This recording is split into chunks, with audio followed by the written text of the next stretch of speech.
Hello everyone, আসসালামু আলাইকুম। কেমন আছেন সবাই? আরেকটা নতুন ব্লগে আমন্ত্রণ জানাচ্ছি। আজকে সারাটা দিন বৃষ্টি ছিল, আর বৃষ্টি দেখলে জানেন আমার মাথায় কেমন একটা খাই খাই ব্যাপার চলে আসে। তো আমার এই খাই খাই ব্যাপারটা তো কন্ট্রোল করতে হবে, ঠান্ডা করতে হবে। এর জন্য ঠিক করে ফেললাম কিমা পরোটা খাবো। অনেক দিন খাওয়া হয় না, সেজন্য যেই কথা সেই কাজ, কিমা পরোটা তৈরি করতে নেমে গেলাম। আর আমি আজকে খাবো বিফ কিমা পরোটা।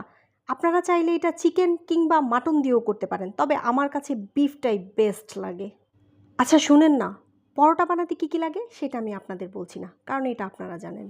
পরোটার মাঝখানে রোল করার আগে আমরা একটু তেল ইউজ করি না, সেই তেলটার সাথে আমি একটু ময়দা ভালো করে মিশিয়ে দিয়ে দিব। এতে করে হবে কি, পরোটাটা একটু ক্রাঞ্চি হবে, খেতে ভালো লাগবে। এই জাস্ট।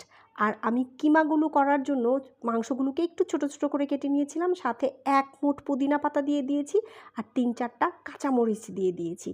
এই কিমাটা আমি ঘরেই করেছি, আপনারা চাইলে বাজার থেকে কিনেও করতে পারেন। এইবার কিমা সেদ্ধ করার পালা। সেদ্ধ করার জন্য মাংস যেভাবে রান্না করে ঠিক সেভাবেই রান্না করব।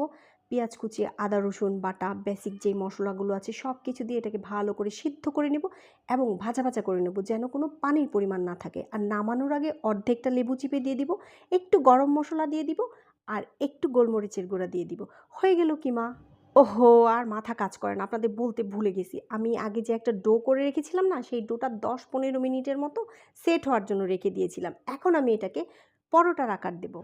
আর আগে যে বলেছি একটা পেস্ট করেছি তেল আর ময়দা দিয়ে, এখন আমি পরোটার লেয়ারে লেয়ারে সেই পেস্টটা দিয়ে দিব, যেন একটা ক্রাঞ্চি ভাব আসে।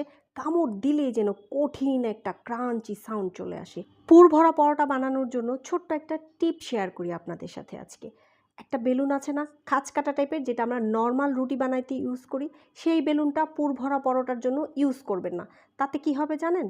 পরোটার যে পুরগুলো আছে সেগুলো বের হয়ে চলে আসবে, দেখতে ভালো লাগবে না, একদম মাখা মাখা হয়ে যাবে, যা ইচ্ছা তাই একটা অবস্থা হয়ে যাবে। এর জন্য একটা প্লেন বেলুন পাওয়া যায়, এখানে যেটা দেখালাম সেটা ইউজ করবেন। এতে করে পরোটাটা সুন্দর হবে, স্মুথলি বেলা যাবে এবং দেখতেও ভালো হবে। আর দেখতে ভালো জানিস নিশ্চয়ই, খেতেও ভালো লাগে। এই রকম একটা পরোটা নিয়ে আমি আপনাদের সাথে আর বক বক চালায় যেতে পারতেছি না, খুবই দুঃখিত। আপনারাও করেন, খেয়ে ফেলেন করে, ভালো লাগবে। আর ভিডিও যদি ভালো লেগে থাকে তাহলে একটা লাইক দিয়ে দিন, কমেন্ট করে জানায়েন, আর চ্যানেলটাকে সামনে এগিয়ে নিয়ে যাওয়ার জন্য একটা সাবস্ক্রাইব করে দিন।